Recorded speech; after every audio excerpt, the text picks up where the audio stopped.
find three different irrational numbers between the rational number 5/7 and 9/11। आपको three different irrational numbers निकालने हैं जब आपके पास दो रेशनल नंबर दे रखे हैं 5/7 and 9/11। Rational numbers are in the form of p upon q where q is not equal to 0।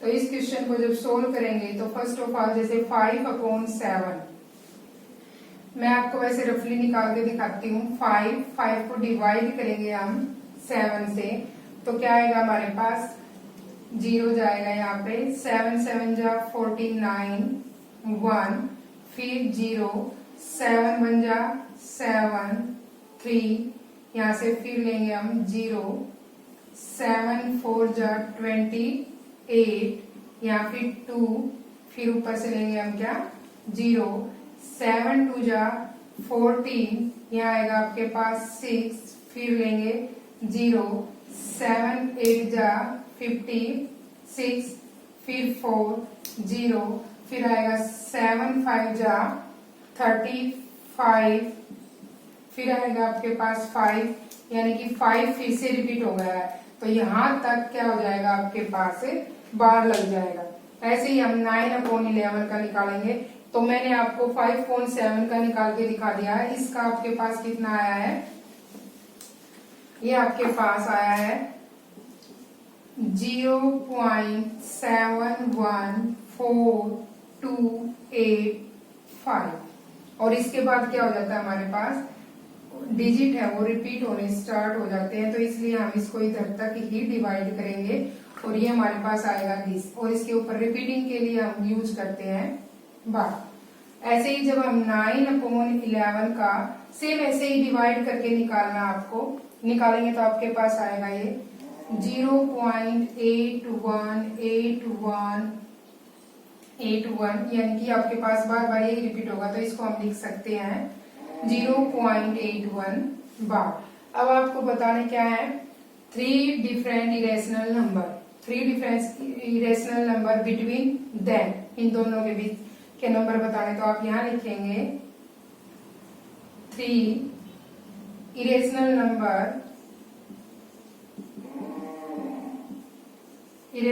Numbers between किसके बीच में बताना है आपको 0.71428 एंड 0.81 बार। इसके बीच के पॉइंट आपको बताने हैं तो ये आपके पास क्या आएगा देखिए 7 1 आप इसके बीच के यहाँ से स्टार्ट कर सकते हो 7 2 से स्टार्ट कर सकते हो 7 3 7 4 7 5 7 6 8 9 10 ऐसे 81 तक आपको अपनी मर्जी से कितने भी रेशनल नंबर लिख सकते हो। आपको 3 बताने हैं तो मैं ये है आपके पास जैसे 3 0.75 मैंने ये लिया 71 इसके फर्स्ट 2 डिजिट देखें और यहाँ तक 71 और 81 के बीच में लाई करता है आपके पास 75 0 फिर 7 5 0 0 अब इनके बीच में आप 0 0 बढ़ाते जाएंगे सेम आएगा आपके पास। फिर अगला आ जाए जैसे 7 5 0 0 0 फिर 7 5 ऐसे 0 बढ़ाते रहेंगे और कंटिन्यू तो एक डिजिट आपके पास एक नंबर आपके पास ही हो जाएगा। सेकंड मैंने लिया आपके पास 0 पॉइंट इसके बीच के 75 के बाद हम ले सकते हैं 76 77 78 एज यू विश आपकी मर्जी है जैसे 7 6 7 0 7 6 7 0 फिर 7 6 7 0 ऐसे आप ले सकते हैं। थर्ड एग्जाम्पल आपके पास क्या लेंगे आप मैंने ले लिया 77 भी हो सकता है 78 भी हो सकता है तो 78 0 फिर यहाँ लिखें आप 78 00 78 000 फिर 78 4 टाइम्स 0 आप ऐसे इसको ले सकते हैं। तो ये आपके पास 3 इरेशनल नंबर हो जाएंगे 5/7 एंड 9/11 रेशनल नंबर्स के बीच के। That's it. Now we discuss question number 9. Classify the following numbers as rational or irrational. आपके पास फर्स्ट पार्ट है इसका √23. आपको बताना है 23 है वो रैशनल नंबर है या irrational number. 23 is a not perfect square. क्यों? 23 is a prime number. 23 is a prime numbers. तो हमारे पास क्या हो जाएगा ये नॉट परफेक्ट स्क्वायर. तो √23 is not a perfect square. जो नंबर प्राइम होते हैं और जिनके परफेक्ट स्क्वायर नहीं होते उन नंबर्स को हम क्या कहते हैं? Irrational number. आपसे पूछा गया कि 23 है वो इरेशनल नंबर है या रैशनल नंबर. तो 23 इज ए प्राइम नंबर. और प्राइम नंबर मैंने आपको पहले ही बताया, प्राइम नंबर वे होते हैं जिनमें हमारे पास जो खुद की टेबल से डिवाइड होते हैं और 1 से. तो 23 सिर्फ 23 की टेबल्स में आते हैं और 1 की टेबल में आते हैं. तो 23 इज प्राइम नंबर. तो प्राइम नंबर और नॉट परफेक्ट स्क्वायर होते हैं वो क्या होते हैं हमारे पास? Irrational number. सो हमारे पास ये हो जाएगा it is irrational number.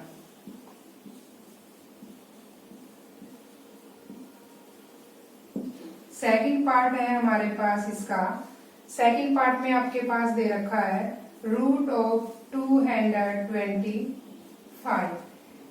Square root जैसे पीछे भी 6 क्लास से स्टार्ट हो जाते हैं लर्न करने. 2 का स्क्वायर 4. 2 का स्क्वायर रूट आप निकालेंगे तो आपके पास होता है 4. 3 का स्क्वायर रूट होता है 9. 4 का 16. 5 का 25. स्क्वायर रूट निकालने के लिए उसी नंबर को उसी नंबर से क्या होता है? मल्टीप्लाई करना होता है. तो उसके निकालने होते हैं, हमें स्क्वायर रूट निकालते हैं. तो वैसे भी अभी 9th क्लास में स्क्वायर रूट निकालने बताना कोई वो नहीं है, लेकिन फिर भी देखिए 225.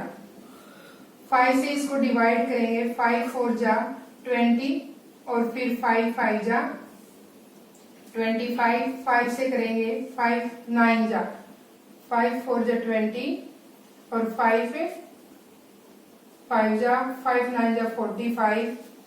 3 से करें हम 3 3 जा 9. 3 से करें 3 1 जा. स्क्वायर स्क्वायर का मतलब ये होता है कि 2 2 के आपको जोड़े बनाने होते हैं. तो 5 और 5 यानी आपके पास 5 मल्टीप्लाई 3 यानी 2 में से आपको एक डिजिट लेना है. तो यह जाएगा 15. तो इससे पता चलता है कि ये आपके पास किसका है? 15 का स्क्वायर रूट है. तो इसको आप कैसे लिखेंगे? आप इसको लिखेंगे 15 मल्टीप्लाई 15 और स्क्वायर रूट. जब स्क्वायर रूट से बाहर आएगा तो ये हमारे पास हो जाएगा 15. और 15 को आप कैसे लिख सकते हो? 15/1. 15/1 is the form of P/Q. और P/Q की फॉर्म में होते हैं और Q है वो नॉट इक्वल टू 0 होता है. उसको हम क्या बोलते हैं? Rational number. So it's means हमारे पास √225 is a rational number. Third part है हमारे पास इसका. थर्ड पार्ट में आपको क्या बताना है? 0.796. थर्ड पार्ट में हमारे पास क्या बोलता है कि 3rd पार्ट है 0.3796. आपको बताना है इट इज रैशनल या इरेशनल. जब आप इसका डेसिमल हटाएंगे तो आप इसको कैसे लिख सकते हो? 3796. 1 2 3 4 4 डिजिट है तो आपके पास नीचे आ जाएगा दिस. जितने डिजिट्स के बाद पॉइंट के बाद जितने डिजिट होते हैं उतने हम 0 लगाते हैं और एक इसके आगे हमारे पास 1. तो ये आ जाएगा आपके पास 10,000. It is the form of P/Q. जो P/Q की फॉर्म में है. सो हमारे पास ये क्या हो जाएगा? It is rational number. It is rational number. इसमें हमें आपको ये बताना था. नेक्स्ट है आपके पास फोर्थ पार्ट है इसका 7.478 सो यानी कि 478 478 478 और ये आपके पास रिपीटिंग नंबर है। इसको आप ऐसे भी लिख सकते हो 7.478। वाह, आपको बताना है कि ये रेशनल है या रेशनल है। तो देखिए 7.478478 is a non-terminating decimal. It is non-terminating decimal.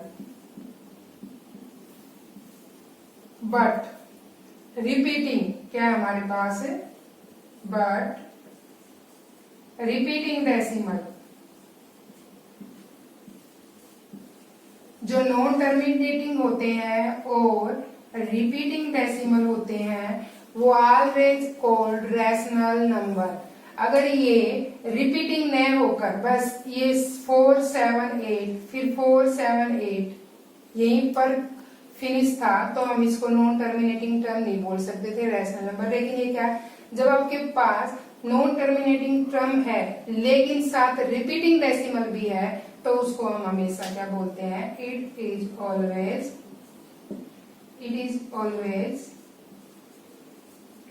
Rational number. It is always rational number.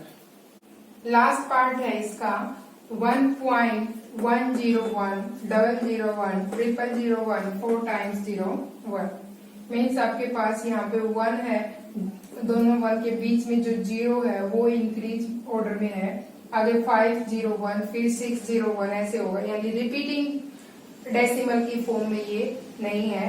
तो आप इसको क्या लिख सकते हैं, इट इज नॉन टर्मिनेटिंग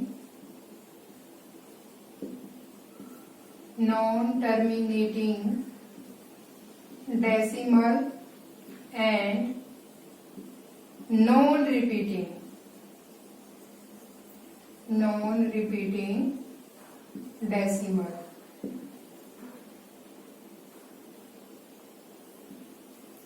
जो नॉन टर्मिनेटिंग टर्म में भी है और नॉन रिपीटिंग टर्म में भी है, it is always irrational number.